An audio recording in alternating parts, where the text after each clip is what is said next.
Je voudrais que dans ces moments, tu puisses simplement croire que ce qui est annoncé est un message qui vient de la part de Dieu. Et si Dieu veut te donner un message, ça veut dire qu'il y a quelque chose pour toi, une bénédiction pour ta vie. Et c'est ce que nous croyons, parce que le ministère Tout est possible avec Jésus, c'est ça. Nous voulons être utilisés pour pouvoir bénir les autres. Parce que c'est ça que la Bible nous enseigne et c'est ça que le Seigneur veut pour nous. Alors j'ai un message pour toi encore dans cette journée. Et le thème de ce message, c'est En route vers les promesses de Dieu. Et tu peux dire Amen avec moi. Vous savez, pourquoi ce message? Parce que parfois, en fait, on est un petit peu, je pense que tout le monde connaît Abraham, le père de la foi. On est un petit peu comme cet homme. On sait que Dieu veut nous envoyer quelque part, on sait qu'il y a un plan, on sait qu'il y a des promesses et l'accomplissement des promesses. Mais voilà, comment je fais pour y arriver? En combien de temps? À quel moment c'est ma part? À quel moment c'est Dieu qui va intervenir? Et toutes ces questions-là font que parfois, on est un peu stoppé, un peu bloqué. Comment je fais pour y arriver? Et on va voir ensemble qu'il y a deux promesses qui ont été faites à Abraham. Et on va voir comment Abraham va collaborer avec Dieu. La première promesse, c'est la promesse de la terre. Et dans la promesse de la terre, il va y avoir la part de l'homme. En fait, c'est ce qui est possible à l'homme, ce que l'homme peut faire. Et nous avons tous notre part à faire dans son œuvre. Et la deuxième promesse, c'est la promesse d'un fils, ce qui est impossible. Abraham ne pouvait pas avoir de fils, c'était impossible. Et ça, c'est la part de Dieu. Ce qui est impossible aux hommes est possible à Dieu. Alors comment je fais pour coopérer avec Dieu? Quand je regarde cet homme, Abraham, à 75 ans, un homme qui vivait à Ur en Chaldée, en Mésopotamie, cet homme avait accompli pratiquement toute sa vie. Il avait réussi dans ses affaires. Il avait réussi dans beaucoup de choses. Et là, Dieu va lui parler. Tu vas quitter ton pays, quitter ta patrie, pour une autre terre, une terre que tu ne connais pas. Mais moi, je vais t'y envoyer, parce que j'ai un plan, parce que j'ai une promesse, parce que justement, j'ai une destinée pour toi. Et Abraham, tu vas accomplir cette destinée. Et aujourd'hui, on l'appelle le père de la foi. Abraham, le père de la foi. Et il nous inspire encore jusqu'à aujourd'hui. Parce qu'aujourd'hui, si nous croyons, c'est parce qu'Abraham a cru. Et cette foi nous inspire et doit nous inspirer. Parce que c'est ce qui alimente la vie avec Dieu. La Bible nous dit que tout est possible à celui qui croit.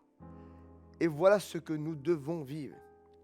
Alors, la promesse de la terre. On va lire ensemble un passage dans Genèse 12. L'Éternel dit à Abraham, va dans ton pays. L'Éternel dit à Abraham, va-t'en de ton pays, de ta patrie, et de la maison de ton père, dans le pays que je te montrerai. Je ferai de toi une grande nation. Je te bénirai, je rendrai ton nom grand, et tu seras une source de bénédiction. Je bénirai ceux qui te béniront, et je maudirai ceux qui te maudiront. Et toutes les familles de la terre seront bénies en toi. Abraham partit, comme l'Éternel lui avait dit. Et Lot partit avec lui. Abraham était âgé de 75 ans lorsqu'il sortit de Charan. Amen.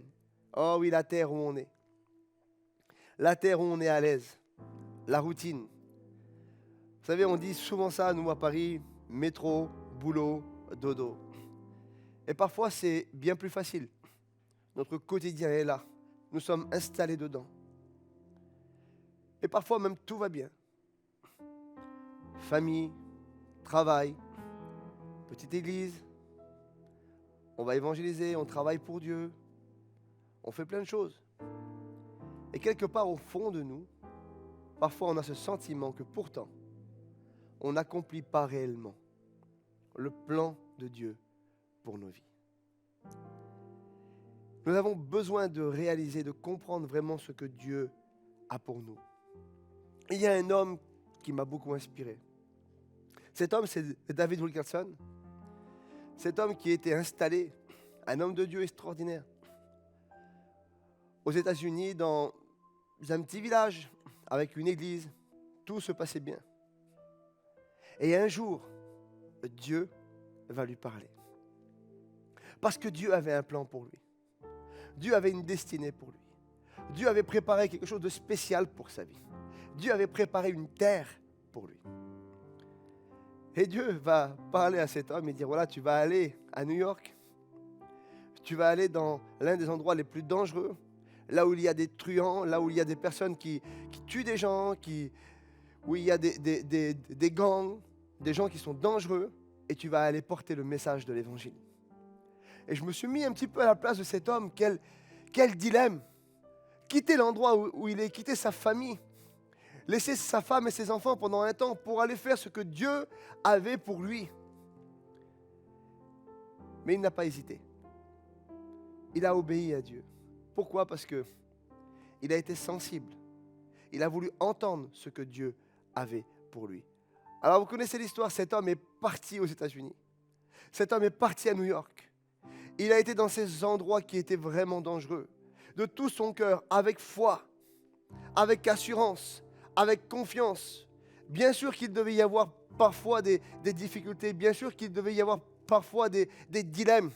Mais il savait qui avait parlé. Dieu lui avait parlé. Et à ce moment-là, il a commencé à évangéliser. Il a commencé à proclamer la parole.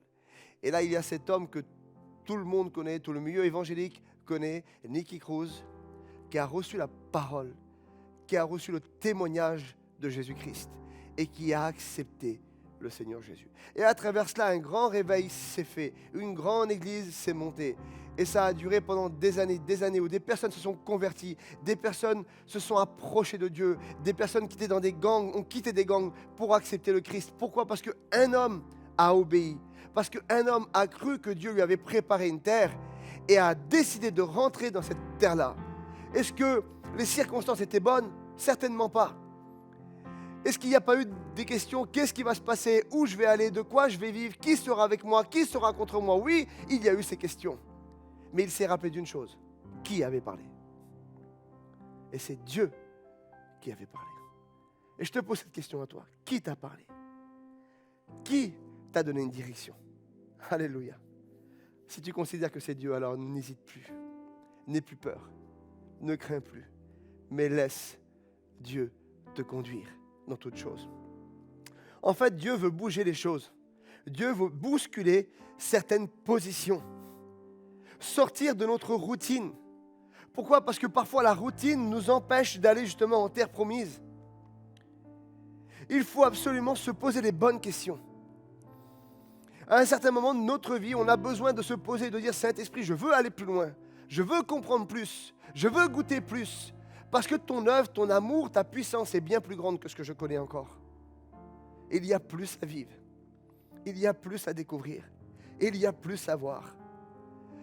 Il faut croire une chose, c'est que Dieu te conduit, mais tu as ta part et ta responsabilité. Dieu te conduira toujours. Dieu te tendra la main toujours. Dieu sera avec toi toujours.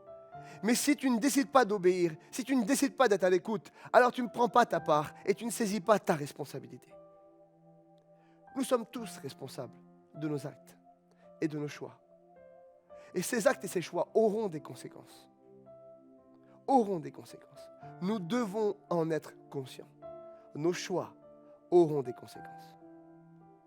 Et je crois que tu vas faire le bon choix dans le nom de Jésus.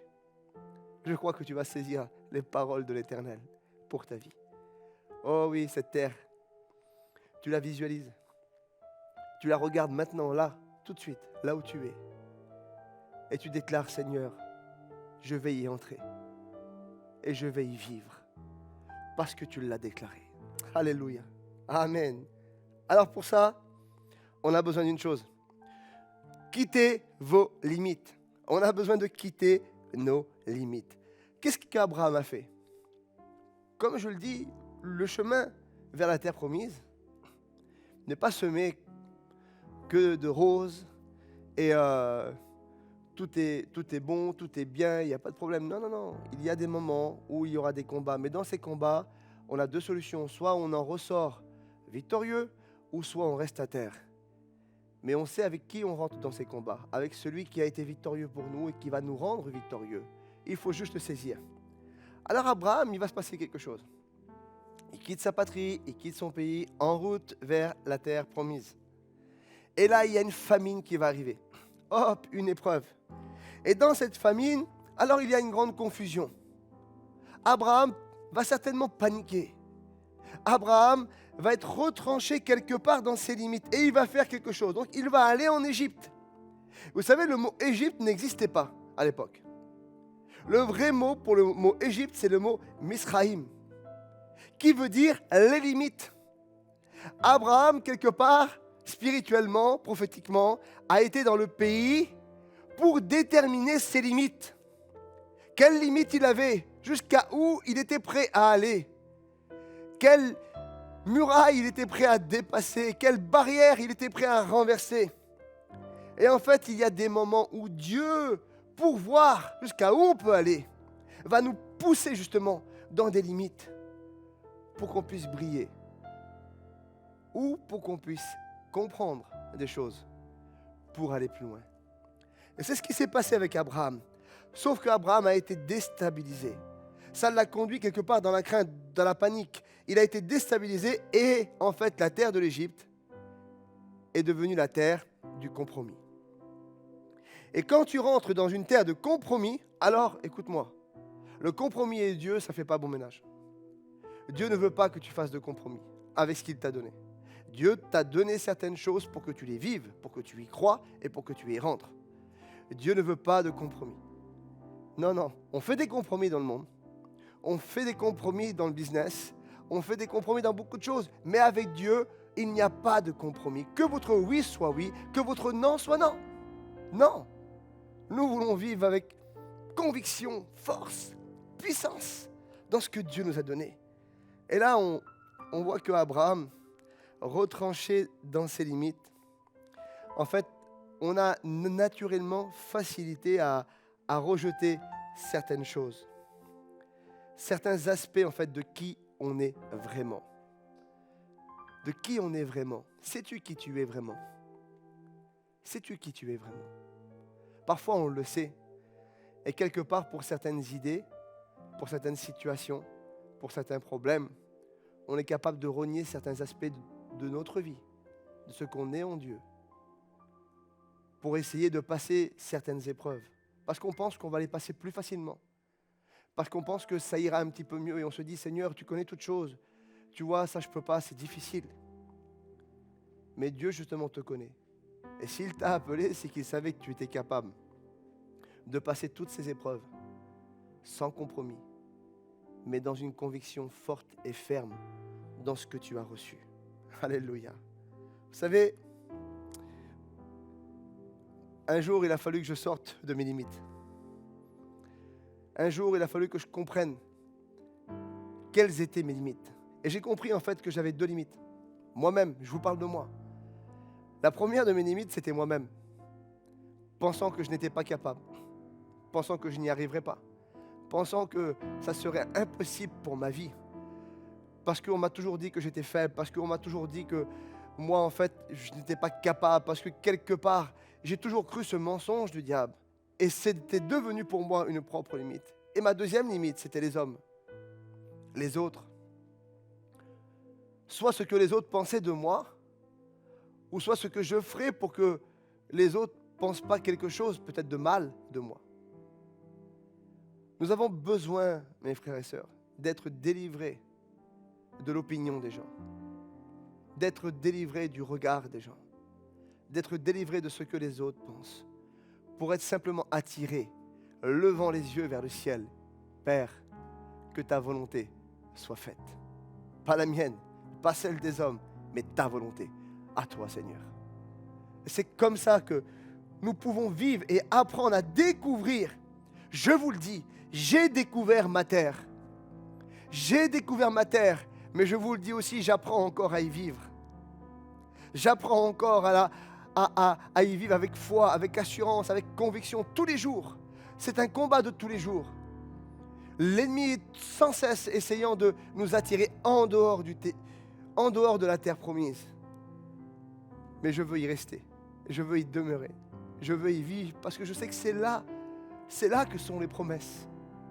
Même si je ne le vois pas aujourd'hui, même si aujourd'hui tout semble contraire, même si aujourd'hui tout semble justement l'inverse, mais c'est là où Dieu a mis les promesses. Dans cette terre promise, ma terre promise, mon endroit à moi, mon appel à moi, ma destinée à moi, l'endroit que Dieu a fixé pour ma vie. Ne passons pas à côté. Ne passons pas à côté pour nous-mêmes, pour les hommes, pour ce que les autres pensent, disent ou croient. Non, au nom de Jésus, je déclare, oh oui, que nous allons vivre pleinement pour cela. Alors, en fait, quand on voit Jésus, Jésus avait bien compris et bien discerné cela à cette époque-là. Quand on lit le passage de Marc, chapitre 7 et verset 8, il dit « Vous abandonnez le commandement de Dieu et vous observez la tradition des hommes. » Et il leur dit encore « Vous anéantissez fort bien le commandement de Dieu pour garder vos traditions. » Pour garder justement ce à quoi on a été peut-être élevé, on a grandi dans certaines choses. On est prêt, l'homme est prêt parfois à abandonner ce que Dieu dit, justement par rapport à l'homme, à nous-mêmes.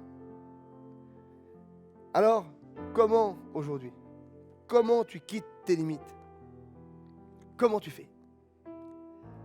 Qu'est-ce que je dois faire aujourd'hui pour quitter mes limites? Eh bien, c'est quand tu ne laisses plus justement ton esprit être envahi justement par autre chose que Dieu, par autre chose que son inspiration, par autre chose que sa direction. Et que ce n'est plus les hommes qui fixent les limites, mais que le seul que tu vas laisser fixer les limites pour ta vie, c'est Dieu. Et imagine-toi, quand je laisse Dieu fixer les limites, eh bien il n'y a plus de limites. C'est ça la réalité. Quand je me fixe des limites, quand les hommes me fixent des limites, je suis limité. Mais quand je laisse Dieu fixer mes limites, alors nous avons un Dieu illimité. Alors, je veux arrêter de m'excuser, je vous le dis mes frères et sœurs, je veux arrêter de m'excuser de vouloir plus que ce que les autres veulent.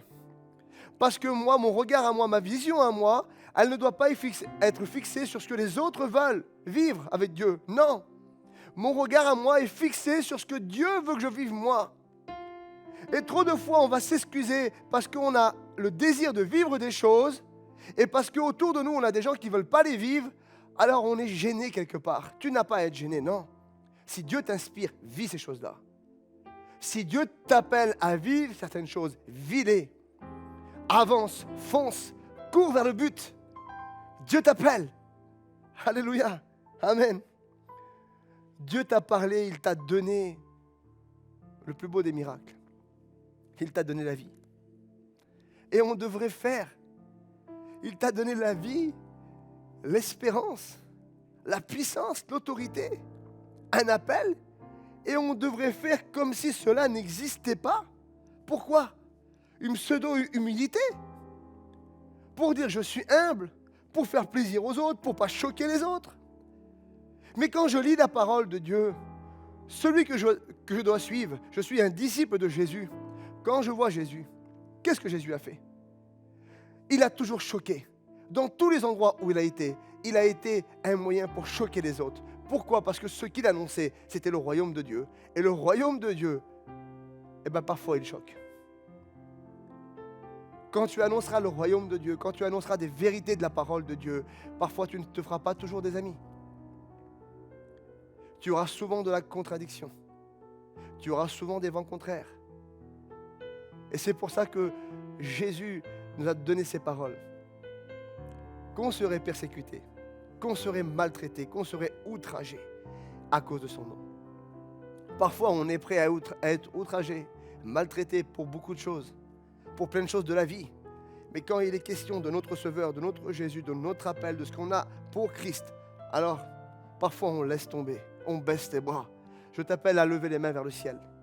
Jésus t'appelle à lever la tête, lever les mains vers le ciel pour un retour vers ta destinée, un retour vers la terre promise, un retour vers le plan que tu avais peut-être abandonné. à cause de ces combats, à cause de toutes ces choses que tu as vécues, à cause des vents contraires. Non, aujourd'hui déclare que toutes ces choses tombent à terre. Aujourd'hui que ton esprit est renouvelé dans l'intelligence afin de discerner ce qui est bon, agréable et parfait. Au nom de Jésus. Alléluia. Aujourd'hui, la réalité se traduit en une chose. C'est que notre peur, notre fausse humilité, en fait, va faire qu'on va agir quelque part. On a le sentiment de garder le contrôle. Et c'est pour ça qu'on agit comme ça. C'est pour ça qu'il y a des choses qu'on dit, on va faire attention, on va faire doucement, on ne va pas faire comme ça parce qu'on ne veut pas choquer, parce qu'on ne va pas faire ci, parce que quelque part, on veut être au contrôle. Quelque part, on garde le contrôle. Ce n'est pas un sentiment qui est mauvais en soi, mais quelque part, est-ce qu'on ne prend pas la place du Saint-Esprit? Quelque part, est-ce qu'on ne prend pas la place de Dieu? Le seul qui veut être au contrôle, c'est le Saint-Esprit. Le seul qui veut être au contrôle de ta vie et de la mienne, c'est Dieu et le Saint-Esprit. Alors laissons Dieu fixer nos limites. Et je vous promets que le territoire sur lequel il nous a implantés va s'étendre jusqu'aux extrémités de la terre, comme la parole de Dieu le dit. Bien plus loin que ce que je pensais, bien plus loin que ce que je croyais. Et pour ça, il n'y a pas 50 solutions, il va falloir veiller à une chose, à y aller avec Dieu. Veiller à y aller avec Dieu. C'est la seule des priorités. Abraham a tiré leçon de l'Égypte. Abraham a tiré leçon de ses limites. Abraham a tiré leçon de ses échecs. Quand on voit justement cette deuxième épreuve que Abraham va passer, Abraham va avoir un problème avec Lot. Et dans son problème avec Lot, en fait, il y a deux choix, mais il va s'imposer le choix de la séparation. Mais là, comment Abraham aurait pu réagir? Il aurait pu essayer de prendre le contrôle. Il aurait pu essayer de dire, je vais prendre ma propre direction. Je vais aller dans telle direction. Non, vous savez ce qu'Abraham a fait? Il a regardé Lot. Si tu vas à gauche, j'irai à droite. Si tu vas à droite, j'irai à gauche. Mais si on réfléchit bien, Abraham, c'est un berger. La terre, c'est important pour un berger. L'endroit où il va amener son troupeau, c'est important. Il aurait pu être tenté vraiment de dire non, je vais regarder le meilleur, je vais regarder où c'est le mieux, et je vais choisir. Vous comprenez? Non. Il a décidé d'être au contrôle par le Saint-Esprit. Il a fait un choix. Il a pris ses responsabilités. Sa responsabilité, c'était, voilà, séparation. Tu vas à gauche, j'irai à droite. Tu vas à droite, j'irai à gauche. Mais le reste, c'était la part de Dieu. L'endroit que Dieu avait défini pour lui, c'était la part de Dieu. Abraham avait compris que ce qui importait, ce n'était pas le temps que ça allait mettre. Ce n'était pas les épreuves. Non, c'était qu'il était en chemin avec Dieu, en route vers la terre promise. Dieu était en route vers la terre promise avec Abraham. Et après cela, la différence qu'il y a eu, qu'est-ce qui s'est passé? Pourquoi que Abraham a changé? Il y a quelque chose de prophétique. Quand Abraham a quitté l'Égypte, vous savez où il va? La Bible nous dit qu'il retourne à Bethel. De suite. Bethel veut dire la maison de Dieu. Il sentait qu'il avait besoin d'une chose. C'était de s'inspirer de la maison de Dieu. D'être inspiré par la maison de Dieu. D'être imprégné par la présence de Dieu. Et la seule chose à laquelle tu dois t'inquiéter, c'est d'être proche de celui qui te dirige. D'être proche de celui qui te conduit. Parce que si tu n'es pas proche de lui, tu n'entendras pas sa voix. Si tu n'es pas proche de lui, tu ne comprendras pas ses directions. Abraham a été à Bethel, la maison de Dieu. Et après Bethel, quand il y a cette situation avec Lot, alors il y a cette inspiration spirituelle. Voilà de quoi nous avons besoin. Alors, Abraham s'est souvenu d'une chose pour prendre cette décision. Il n'a pas dit tu iras.